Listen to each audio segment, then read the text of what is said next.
I have you here. So, in two sentences, uh, what was your idea and how does it change the world? In two sentences, thanks for having me first and foremost. But I guess I would have to say it's to create a historically accurate open world mass multiplayer online game where historical enthusiasts can interact and own their own assets. That was the initial idea, and then I guess from there we realized through working with professors and historical institutions that there could also be educational use cases for it due to the fact that we're focused so strictly on historical accuracy. Um, and I guess how we change the world is let's make learning fun and not tedious. We'll just take learning from something that you have to do to something that you want to do. Excellent.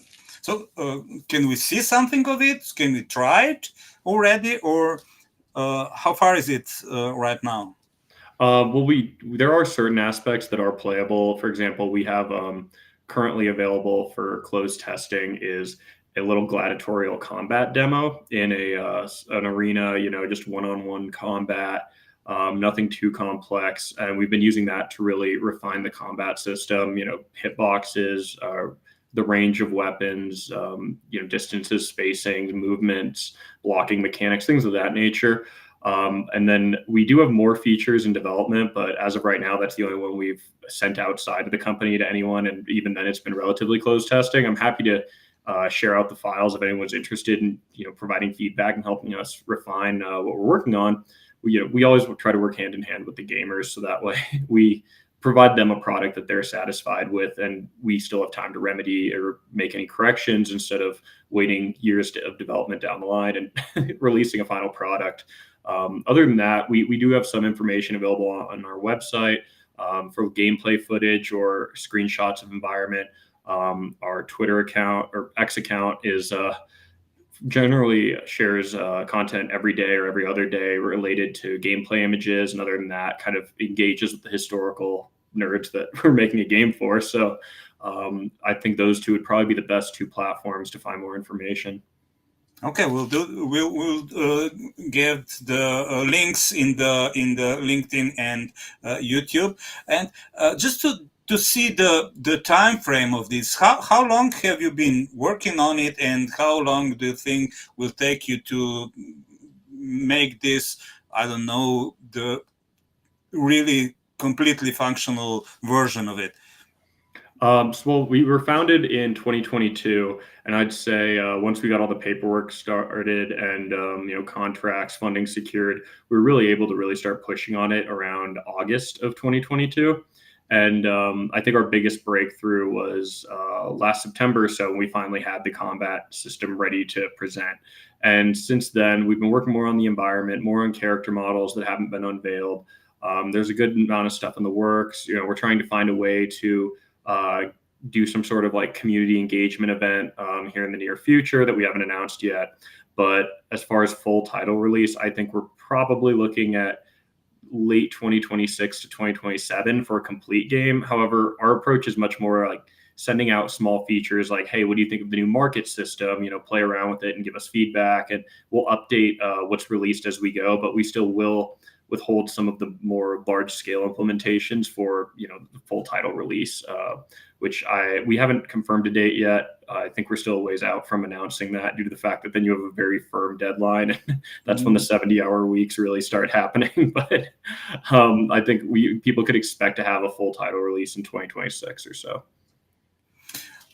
So, how do you think the professors and educational institutions will engage with this or use it?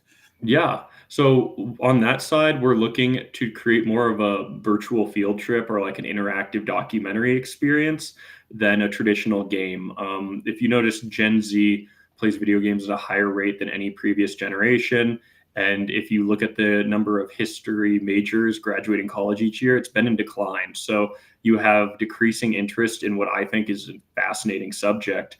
And it's really hard to reach these people because a lot of times the first impression of a new material, whether it be like marine biology or chemistry, really shapes your outlook on the subject as a whole.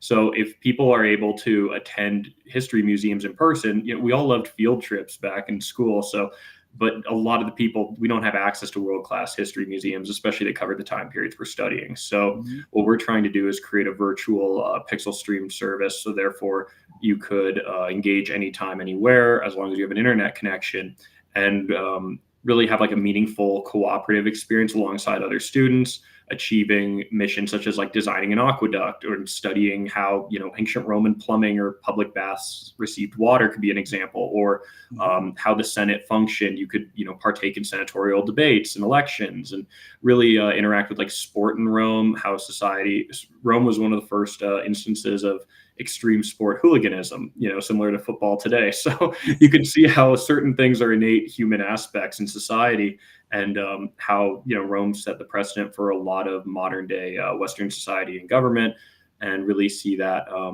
reflected in real time and interact with it instead of reading 150 pages out of a book. It's very hard to get someone who uses TikTok and plays video games and watches YouTube shorts and Instagram reels to engage with a book for 2 hours. But if you could give them a series of in-game missions to complete alongside their classmates, not only are you encouraging teamwork, but you're also giving them a way to feel like they're part of something instead of a bit of more of a bystander.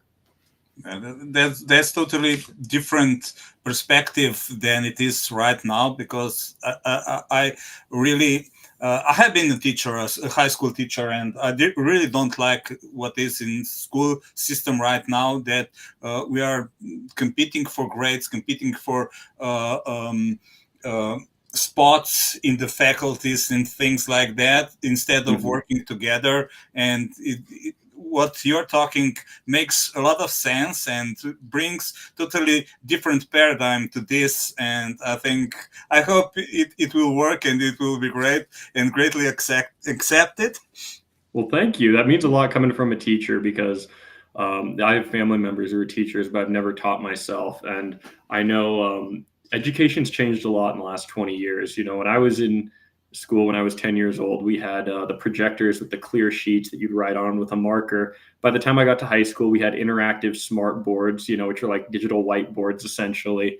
And now looking these days, especially when COVID hit, it went remote. And I don't feel like in 2020 we had the necessary programs for remote learning. So I don't think remote learning as a whole is a failed concept. I think it's more so we're trying to make do with what's available in a matter of weeks. Every school district and every university is scrambling to try to find any way to engage students online. And if you don't plan a couple of years in ahead and develop the proper technologies, you're probably not going to see great results. So it's one of those things where it's great to hear that from teachers. We're lucky enough to have partners such as Instructure, which has the Canvas LMS, and they can do, once we have a functioning demo, they can really evaluate it and test it for learning efficiency. Obviously, we hope we score high on that.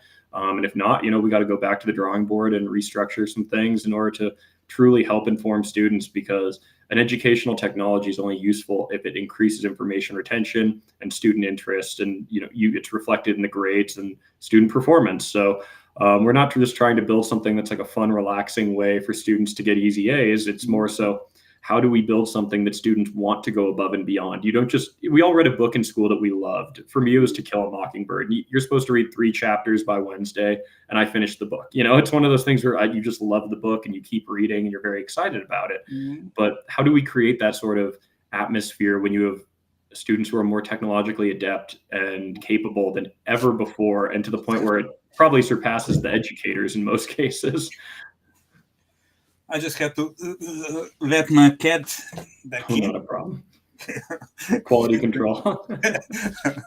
uh, okay, so I'm wondering, with this journey of your company. Uh, this is my quality control. He's always checking if I'm doing okay.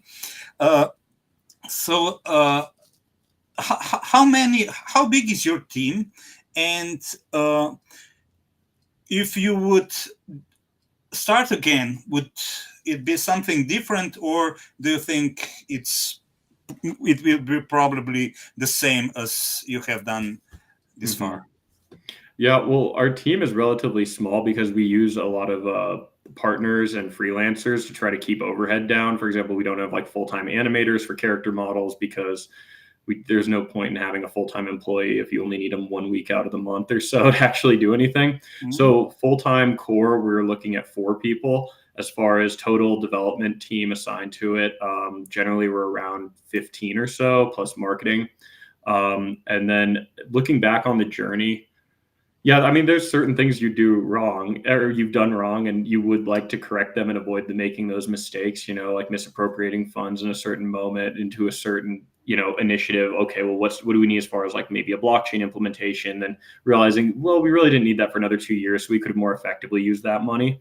And it's one of those things where, yeah, there's certain mistakes we've made along the journey, but overall, I really enjoy doing it. I've always loved video games and game design and being able to build not only a game that you really enjoy, but one that could also have game modes that can be used in a meaningful sense and actually bring value outside of just outside of entertainment and into the educational space. It's a pretty fun project to work on, all in all. So definitely wouldn't change the concept. I would probably do a few things differently over the last 2 years, though. As far as just structure of the company and our initial push and where we focused first and foremost on development. We probably could have prioritized like maps a little bit more and a little bit less on marketing or early on, and then bigger marketing push later, little things like that. But all in all, I love every day, so I can't really complain. I'm very fortunate. mhm. So you already mentioned that if people would like to play, they could try it and give you feedback. Is there Mhm. anything else you would like your audience or whatever, whoever will watch this podcast could help you with? Yeah, actually. So I play a lot of historical games, and I feel like it's a bit of a niche that's underrepresented as far as video game releases go. We've seen in the last few years a massive push towards esports. So everyone wants a competitive first-person shooter that can be balanced for tournament play. But one thing I think that has been largely ignored over the last few years is just fun, just recreation, and I think like Helldivers 2 has done an amazing job of doing that, where they're able to just create a fun experience where you can goof around with your friends and enjoy yourself, and you don't have to feel like you're in a hyper competitive setting. That being said, I do still play a lot of the older historical titles like Rome 2 Total War, which is now 11 years old. So they have a great modding community. And that's one community we really want to engage more. Is if you look at that game, you can play mods that have been created by users that will make it Game of Thrones or Lord of the Rings or various other time periods. I know there's a 1212 AD mod that's incredibly popular for a medieval setting, even though the base of the game is Roman. And it's amazing to see what fans are willing to contribute. It's not just fan art or like anything like that, making some memes on the internet. People are willing to spend their entire weekends for months on end developing using your base code and your engine, but extrapolating on top of that. And we'd love to engage those sorts of communities and find a way where they could help contribute, not just provide feedback on what we're doing, but also take an active role in the development. And, we'll find a way to work out like a reward system where either it's in-game items or compensation with them. But there's some very dedicated people out there who are incredibly capable. And that's one thing I'd love to see as far as community engagement goes, is engaging these modding groups that they're willing to spend years of their lives, all their free time, working for free just because they want to play Lord of the Rings, and there's no Mhm. game like that. And is it officially licensed? No, but they're not selling it. It's just a free modification to an existing game. So if we could bring them in as active participants in helping us expand our development roster and stuff like that. Game development's expensive, but if you can find people who really love what you're doing and share these same core beliefs as far as quality and spreading education through enjoyment, I think we could really build something special. So I'd love to talk to them. Okay. So what's the best way to reach out to you? Generally, I would say my email. It's on the website, I believe. I look through that multiple Okay. times a day, so they might end up in spam. Other than that, I am relatively active on Telegram, so I could share my Telegram handle in the chat if anyone wants to just message me directly. That's another good way to always get in touch.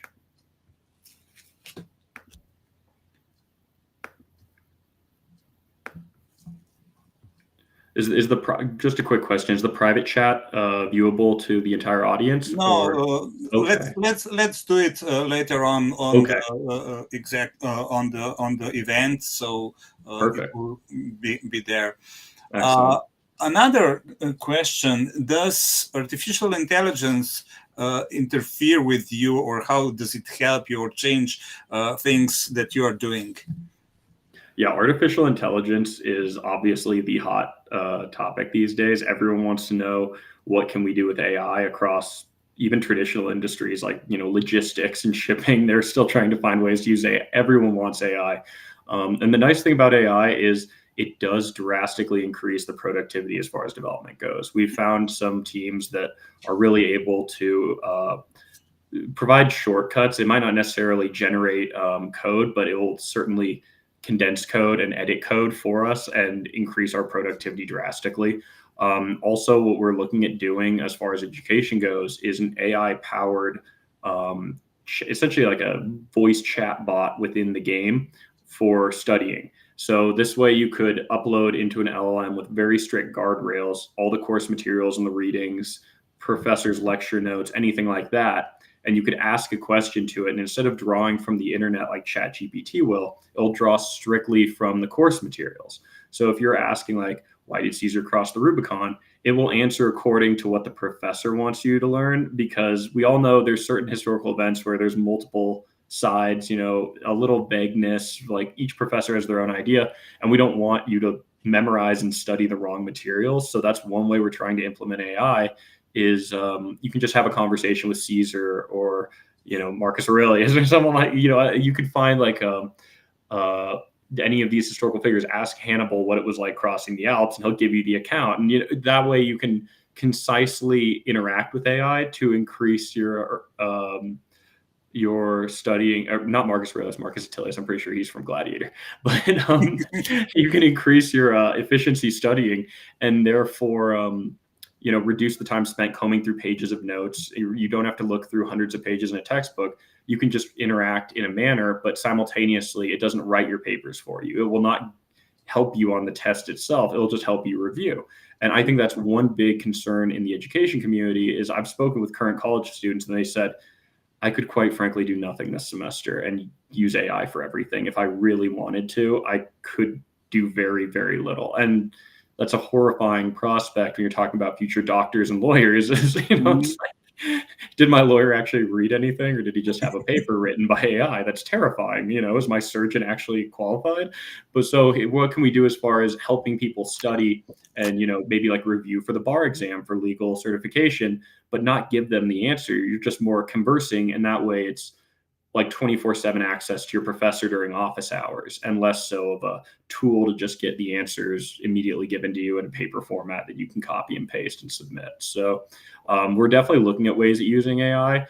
We haven't like revealed anything yet. We haven't published anything yet. There's a lot of work to go into that. And AI can make things very easy. It can also make things very complex. So it all depends on how you implement it. So I'm not going to say no on AI. We definitely have some great ideas that we'd like to see come to fruition, but at this time, there's nothing available from us as far as AI goes.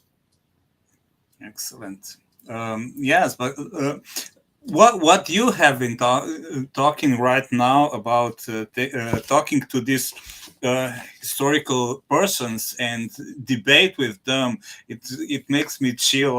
It's something I would really like to try, because it feels so unrealistic right now, but basically technologically I know it is possible, and it's fascinating. Yeah, I think what we really want to do is just recreate an ancient society. And then once you've recreated that, and that's another use case for AI actually, is we're looking at a dynamic conversation model for NPCs. So they'll remember your actions if you were rude to them, if you're friendly with them, and it also allows you to engage, via even like AirPods in a conversation or a gaming headset with people in the society. But we really want to just create a accurate recreation of a historical society. Then you can interact with that how you want to. If you have like a digital living world, A professor could say, okay, well, we're focused more on Roman engineering, and you can dive down that rabbit hole. Or you could look at socioeconomic stratification of, the Roman society itself, or political systems, or military ventures, or whatever you want to do. But it's like walking around the real world today. And we'd love to bring it into VR down the road. But one of our highest priorities is accessibility.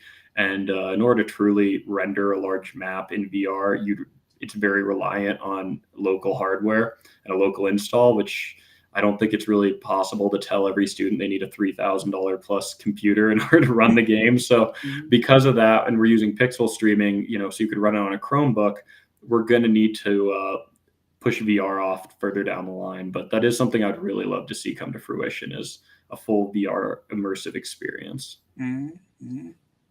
Well, excellent. Can you show us something? How does it look? Yeah, I can. I certainly can. Let me look through what's been posted recently. I know I could screen share some video files if that would be best for Excellent. you. Or let's see.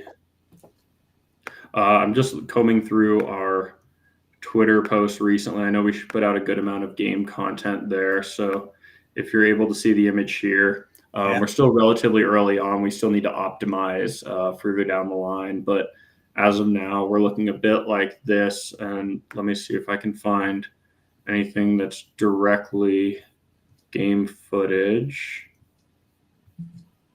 Been very heavy on the memes recently.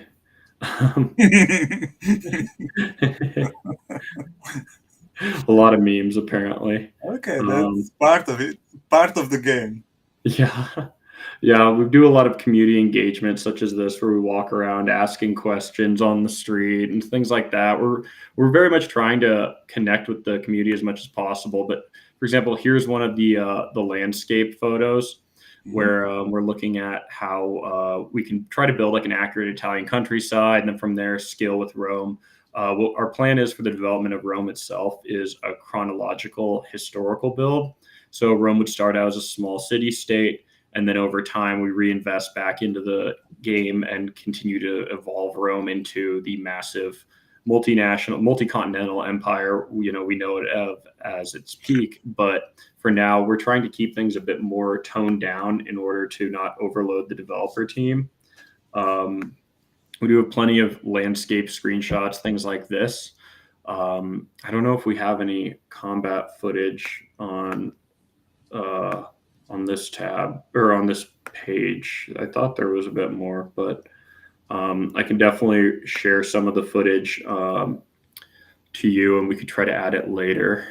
Okay, no problem. I just wanted to have the small feeling for our listeners to see what does it look, because what's the promise is so much more than just a textbook or something imaginary. It's so tangible. So I really liked it.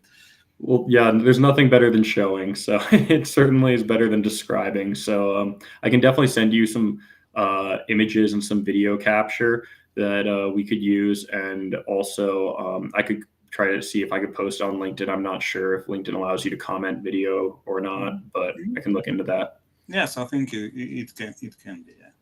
Excellent. Okay, it was really informative. I really liked it. Would you like to have some closing notes, some closing thoughts? Yeah, essentially, we're very fortunate last year with the viral trend of how often do men think about the Roman Empire, and that was a great trend. We saw it on Instagram and Twitter and across multiple social media platforms. And I think if anything, that was just validation for what we're trying to do, where no one's really focused on the Roman Empire since the 2000s. It's been kind of on the back burner, so to speak. And it's great to see that there's such a supportive community and an interested community that I believe would respond if a product was put in front of them. So that was very positive. We believe everyone loves to learn. They just don't like the methods of learning. So we're very much focused on trying to change that. and produce an enjoyable experience, whether you're utilizing the platform for education or for gaming with your friends, on a Friday night. We want to make sure everyone has a good time and gets an accurate representation of, a great historical society. So we'd love to build future games that could take place across various time periods, in different geographic locations. We just decided to start with Rome due to the fact that it's one of our passions, and we're founded by a group of history nerds, and we love what we do. So thank you very much for giving us the platform today to talk. And if you have any questions, please don't hesitate to reach out. Okay. Hey, thank you for being here, and see you in a couple of months to see how you're progressing. Well, thank you. I'd love to give some updates. So take care, and thank you very much.